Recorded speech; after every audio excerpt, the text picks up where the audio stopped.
ఆశా వర్కర్ల సమస్యలను వారి పనితీరుపై నియోజకవర్గంలో వారికి కావాల్సిన మౌలిక వసతుల కల్పనకు ఏమేం చర్యలు తీసుకోవాలో తెలుసుకోవడానికి శనివారం కంటోన్మెంట్ ఎమ్మెల్యే శ్రీగణేష్ బాలంరాయిలోని లీ ప్యాలెస్లో ఆశా వర్కర్లతో సమావేశం నిర్వహించారు.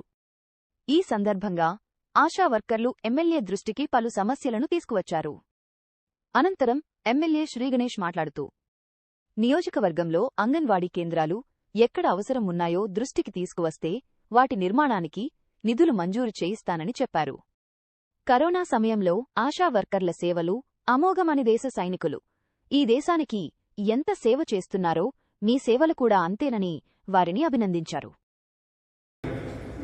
వేరే ఈ విషయం ఏముందమ్మా, సొసైటీ ఈ రోజు అంతా సంతోషంగా ఉండండి. మీరు పని చేయకుండా సొసైటీ ఎక్కడ మంచిగా ఉంటుంది?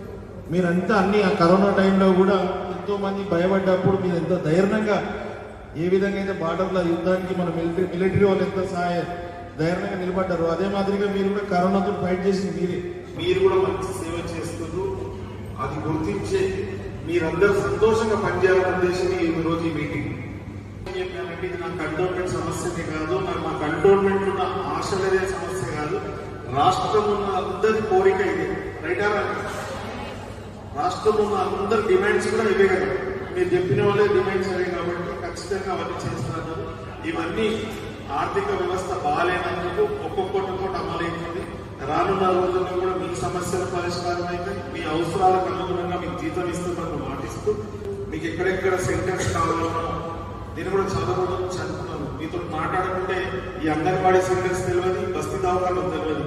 గవర్నమెంట్ ఇవ్వడానికి సిద్ధంగా ఉన్న మనం అడగకుంటే వాళ్ళు కూడా ఇవ్వరు. మన కంటోన్మెంట్ అయితే ఇల్లులు లేవు, నాచారంలో ఇల్లు ఉందని కలెక్టర్ గారు చెప్పారు. ఎవరికి ఇంట్రెస్ట్ ఉంటే నాచారంలో ఇల్లు ఇప్పిస్తాను కూడా ఇప్పుడే మాటిస్తున్నాను.